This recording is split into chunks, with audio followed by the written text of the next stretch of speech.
Hey everyone. So I wanted to kind of go deeper into the topic of the state of tanks that I did in my Season 9 review video. I know I said this in the first video, but I really feel like I need to kind of hit this home. One of the main reasons is because I keep seeing the same thing being said, like all over the internet, Twitter and Reddit and even the forums, the Overwatch forums. And I know that's a really bad place to to get, I guess, your Overwatch information and takes and things. But I don't know. I feel like I need to hit this home. I feel like it's a topic we need to touch back on because tanks are very important, and that's my preferred role to play. And I know I know how I might come off and how I might sound by kind of having this take, but I really think that I'm right. And I really think I'm right. Just like back in, was it a year ago in February, I was saying support characters were OP when people were still saying that it felt like playing Death by Daylight. Because I saw all the buffs coming. I saw everything that was happening, and I was like, guys, support. They're going a little out of hand. And then the comments were always like, you know what you're talking about, man. You better stop it, man. And I'm like, guys, I'm telling you. And then it becomes easier to take out a DPS character than it is to take out a support, which is crazy. So yeah, I think just like I was right back then, I think I'm right now. So the take that everybody's giving on the state of tanks right now in Season 9 is that after all the changes, they kind of got the short end of the stick. And I feel like that's what people are saying almost everywhere across the board. But guys, tanks aren't struggling. I know. Please bear with me. Let me explain. Okay, I see your itchy little fingers, about to type in the keyboard, but let me give you my take. Give me a chance. So yeah, tanks aren't struggling, dog. Like, they aren't. And I feel like we need to nip this in the butt now before it becomes something like what happened with the support class, where it was a new format. It was 5v5. Support characters felt like they were insanely weak. They screamed so much that Blizzard, pumped the gas and they started buffing them left and right. And then two things happen at the same time, right? You got Blizzard buffing the character, and then you have support players learning how to play in a world where they don't have an off tank. So then those two merge, those two combine at the same time, and then we get the support characters are essentially gods for like the last 5 seasons, right? So I think I fear that might be what's happening right now. So no, tanks aren't struggling, and we just need to learn the new style of playing this game, and I'll get into the different categories of what that entails. But this literally is one of those get good situations.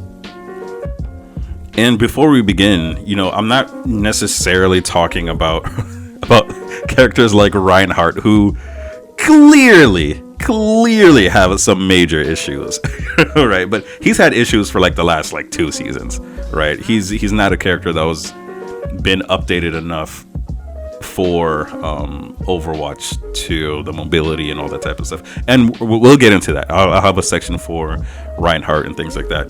And Roadhog also sucks and Mauga sucks now. But again, those are off tanks in this 5v5 format where we have off tanks trying to be main tanks. If they are good, everybody's miserable. So I'm perfectly fine with those guys sucking forever. No sympathy. Because we've had 2 whole seasons where each of those guys were indestructible. So yeah, I don't care about Mauga or Roadhog. But yeah, Reinhardt, I get it. I get it. But we'll get into Roadhog, we'll get into Mauga, we'll get into Reinhardt. So yes, first let's talk about survivability, because I think that's the big thing I see people talking about a lot. So back when I made those how to play Doomfist videos, the number one heuristic, or I like saying heuristic because I'm in the tech world, but the number one heuristic, and heuristic means advice that is generally true that you could kind of deviate from depending on the situation.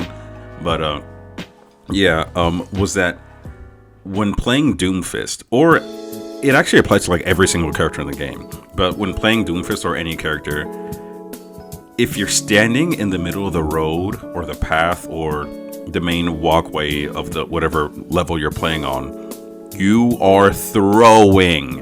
And yes, I know it's an exaggeration, but it gets you into the mindset of there's always somewhere else you can be other than on the path, right? There's always some cover, there's always an off angle, there's always just something somewhere else you can be than just standing in front of the enemy. And this advice goes to like almost every rank under platinum. If they would just learn to use their natural cover, they would just not die. Well, they'll go up to elite. They will rise to platinum. I think from what I've seen across all the elos of those around of that caliber, it's just people just don't use their natural cover, and I don't understand why. It's like the easiest thing you can learn to quickly increase your ranking, your game quality, your survival skills, like in the entire game. Just using your cover is the number one mistake I always see everything lower than platinum. Because yes, this version of the game, Season 9, it's much more punishing, and I think it's a great thing. I think it's a phenomenal thing that you can't just be out in the open anymore and just get this burst healing that makes you immortal. You can no longer get away with the same things you got away with in season 8. And again, I'll get more into that later. But I know some people are gonna say, well, the tanks are suffering because of Zen's Discord and all that jazz. And yes, Zen was very powerful and is still very powerful even after the nerf. And it's not that his Discord was out of control or anything, but it was the combination of his Discord, making you take extra damage while the DPS passive made you take less healing. It's the stack of the two, the combination of the two, that really kind of bolstered him. And many people can and will make the argument that Discord in and of itself is a problem for the game, right? Much like Mercy's blue beam. But that is a different conversation for now. I do want to throw in there's nothing you can do against Mercy's blue beam, while for Zen's Discord, all you have to do is hide behind a wall for like 2 seconds, literally 2 seconds. And so that's the big weakness of tanks right now, the combination of Zen's Discord and the healing debuff. If you take into the things that I'm saying about taking advantage of the natural cover, never being in the same road, if you get discorded, you're always going to be around something that you can run behind, right? So if you get discorded, run behind the wall for like 2 seconds, it gets off of you, he can't use Discord anymore for 7 seconds, you can dive and take him out. Whether you're coordinated or not, a Zen isn't that hard to take down. But I get it, right? The fact that he forces you every 7 seconds to get out of the fight for 2 seconds, 2 seconds really isn't even that long. But I get it. It's annoying, and you can make the argument that Discord in and of itself is a problem. So what does this all mean, right? What does this all go to? The main difference between Season 9 and Season 8 for a tank player is that you just can't be as reckless as you used to be. That's it. That is entirely it. You just can't be as reckless as you used to be. And I said this day one when Season 9 opened up. The first thing I said was like, oh shit, I'm gonna need to relearn how to play Doomfist, right? Because I was just kind of playing Doomfist. And I remember the first game I played, the first match was Push on Colosseo.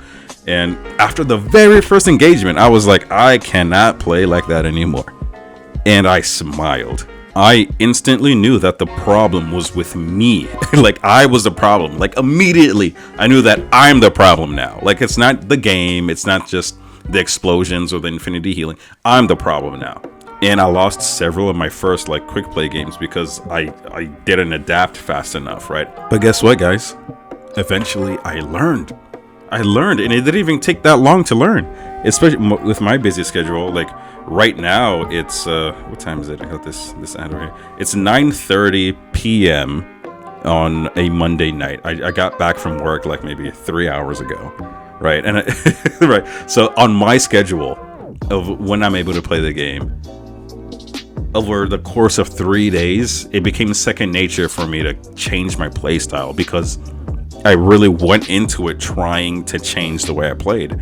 And also thanks, I played Overwatch 1, where Overwatch 1 was also much more punishing. So it brought me, it reactivated certain game senses that I was able to let go of, because Overwatch 2 just had so much healing. So yeah, I wasn't either exploding or immortal anymore. I could actually gradually see that my HP was going down, and that I was able to kind of tune that in with what I could see my support characters could or could not do, right? So I learned that, okay, they can't heal me out of a scenario like this anymore, and X, Y, and Z, but during the time where I can actually see my HP going down, because before I'm either full health and immediately dead. Now that I'm not just immediately dead anymore, during that time where my HP is going down, I can be like, oh, maybe I should just go behind a freaking wall. Maybe I shouldn't just keep fighting and just standing here. Maybe I should do something about my HP going down. And I've seen all the videos of the Reinhardts exploding, right? Like I've seen, there's like 2 or 3, I think I've only seen 2, but there's like 2 or 3 of like a Reinhardt who's like full health and then instantly dies. I'll try to find the video. I don't have it on me right now, but I'll look it up. But if I do find it, here it is. If not, I'll just keep going.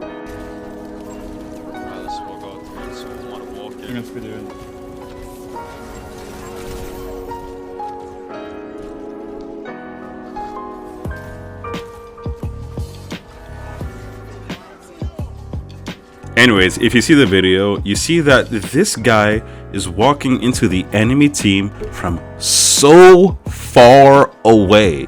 Like, I don't care if they broke his shield in like a few seconds. And well, if you see, they broke his shield really quickly, right? He was then discorded, and then Bap popped his window in front of him, and he dies in like immediately. He just immediately dies. So yeah, he died really quickly, but no Ryan should be walking into a fight from that far away. That's insanity. That's crazy. I don't know what rank this is. I think it's a really high rank. I'm guessing this is GM, because that's why everybody is putting so much weight on this. This is not GM play, guys. And I'm not knocking this guy. I don't know who he is, but you know, you guys see some of my gameplay, right? I just put everything in, whether I win or lose, or if I'm good or not, because you can't always be playing 100%. But that is not how a Ryan should be entering a fight, and he deserved what he got, right? Because again, let's look back at what I said earlier. Nobody's using their covers. Tanks got used to not using their covers. He's walking on the right side directly into the enemy team from far away, from 300 miles away. He's walking towards them. But what would I have done at this stage with this new meta? I walk on the left side, and I wouldn't even have gone all the way into the fight. I walk on the left side because there's this giant pillar, this giant wall in the middle, right? This giant shield that cannot be broken. I can walk around that and just keep fire striking into the group that's huddled up over there. You'll get your ultimate like immediately. so it's not a tank problem. Ryan is definitely a problem, right? But this is a GM person who just made a bad move, and it's a good thing that he was punished for it. And I've accepted, and I guess this is gonna feed into the whole the next section, but as a Doomfist, I can go into a confrontation, into an engagement, slam, right, get my HP up, and not kill anybody, and honestly, probably not even do that much damage. And to the bronze player, I didn't do anything. But like, if you're higher, if you have like more game sense, you understand that on the other side of the mic, the enemy's like, oh, Doom's right here, Doom's right here. Everybody, look, there's a Doom right there. And then yet your Kiriko, you know, she's not going to be healing her team. She's just throwing out kunai knives trying to take you out, but then you just kind of leave the fight. And then she's so distracted that my Tracer is coming around and just shoots her in the head. And then I didn't need to do much. I just needed to make space. I just needed to kind of exist in a certain, you know, in a certain space to have control of that area. And that also goes to something I learned even more. I think this lesson is even more pronounced when I picked up Tracer to be my main DPS, where I could be harassing the back line and then the support characters are double fighting me, right? And let's say even if they take me out, their tank dies because the tank was never getting any healing. So they traded their tank for me. So it's the whole distraction thing is something that I think, you know, platinum and maybe below don't have a full appreciation of. And how could they, right? There's no real way to really appreciate it unless you know about it. Like, right, there's no like stat for it. There's no indicator for it. So I get it. But anyways, this kind of goes into the next topic of damage for tanks. I would like to interrupt this video to ask you to like and subscribe. If you made it this far in the video, chances are you kind of like what I'm talking about. So, you know, help me out, guys. So now for damage. So for those of you who have seen my character philosophy video, you know that the hottest take I had and still have when analyzing characters is that everyone who was not a DPS needed a nerf to their damage. Everyone. And I said this then and I'll say it now. I do not think tanks should be able to kill things as easily as DPS can. And I stand by that till this day. Yes, they should be able to kill things. And yes, they should have more DPS potential than support characters. And maybe not even that. An argument against that. If a tank should be able to kill things as easily as a support character, I can... That's something that I can, a world I can see. But the thing is, the difference between a DPS being able to dish out damage, at least to like a singular target, has to be an entire tier above what a tank can do, in my opinion. There needs to be a clear gap of, hey, this is what the DPS is supposed to do. And what we have all these different roles, and that's actually an Overwatch hill I'm willing to die on, right? Because tanks should excel in HP or effective HP. They should be the main role to be using CC like Doomfist Punch or Rissa's Javelin. They should have damage mitigation abilities, right? Like Doomfist movement that allows them to kind of dodge damage, and you know, Diva's defense matrix. And they should have sustainment abilities. So that's kind of something that gives them some form of HP while they're able to do other things, right? So again, for Doomfist, I keep talking about Doomfist, but you know, that's my guy. Like Doomfist passive, that is called the best defense, right? Where when he attacks, he puts on HP on himself, or Ball activating his shield. Right, those are the things that are supposed to be specific to a tank. Now, if a tank has a 0 in any of the things I just listed, other than HP, because I don't know how you could be a tank without HP, but if a tank has like a 0 in CC or damage mitigation or sustainment, then another one of his stats can be boosted to make up for that. For example, how Ryan has no sustainment ability, right? And how Zarya has no CC abilities. That's how the way they make up for that is just they're super high damage when they're finally able to get into the fight. Other than like those examples, I'm sorry, but a tank's primary role shouldn't be to do damage or to kill. It should be to make space for your DPS to get the kills. So yes, right now in Season 9, we're not solo killing as much, but it's good. It's a good thing. Like, we need to adapt. That's not our job anymore. Let the DPS do that. You make space, DPS kill stuff, and support should be supporting the team. And if I'm being honest, I would like support to get more of a nerf to their DPS. Yeah, I don't think that if a support is 1v1ing a DPS that they should win. A support character should be designed around healing, utility, and mobility, as in the ability to kind of escape a fight. And if they're missing any one of these, like for example, Zen having a 0 in mobility, then they should get a boost to one of the other stats, like DPS, and that's literally Zenyatta, right? Zenyatta cannot move. Zenyatta can't move, so that's why he hits like a truck. But sadly, the devs have given us 3 support characters that can do all of these and DPS at the same time. Kiriko, Lifeweaver, and Ilari.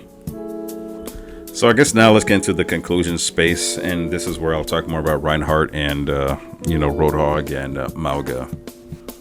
And again, I want to reiterate, this applies to all the tanks, but if you're a Rein player, I do sympathize with you. You guys have had problems from way before this this season was put into place. So yeah, I think Rein's the only character that has no sustain. Right, while sustain is being able to put on some form of temporary health while being able to continue all the other stuff you're supposed to do. Right, Rein puts up his shield and that's all he can do. Right, he can't attack, and he can't put on extra health. He can't, so that just falls into damage mitigation. His shield is a great damage mitigation, right? But it only, you're too dependent on your healers. Yeah, you're too dependent on your healers when playing Rein. So that definitely needs to be looked at, and after the season 9 patches, I do believe they can do it. I think that the team now is creative enough, and I think they're going aggressive enough to be able to fix Reinhardt. And like what I said earlier before, characters like Mauga and Roadhog, they are struggling because they are off tanks trying to be main tanks in a game that was designed to have 2 tanks, right? And they probably can be fixed, but again, I have no sympathy for Roadhog or Mauga mains. Playing against you guys suck, and I'm glad you guys are having a bad time. There is no sympathy for me for you guys. Anyways, there you guys have it. This is my take on all of this. Don't forget to like and subscribe, and leave a message for the algorithm, or leave a message just to tell me that my takes are bad and I'm being toxic and X, Y, and Z. But don't forget, I love you. Also, I wrote a high fantasy young adult book that's available now on Amazon. If you like my content and my sense of humor, I think you'll really enjoy. Yeah, I think you like the book. It gets really deep into like magic systems and things like that because I'm kind of dorky, and I think gamers kind of tend to be a little dorky, right? But yeah, I worked on this for years, and I did all the drawings myself. Everything is hand drawn, and I genuinely think it's a great book. I think it's a funny book, and there's this whole mystery I want people to kind of solve. But yeah, so here's a short video. I hope you guys check it out. Have a good one, y'all.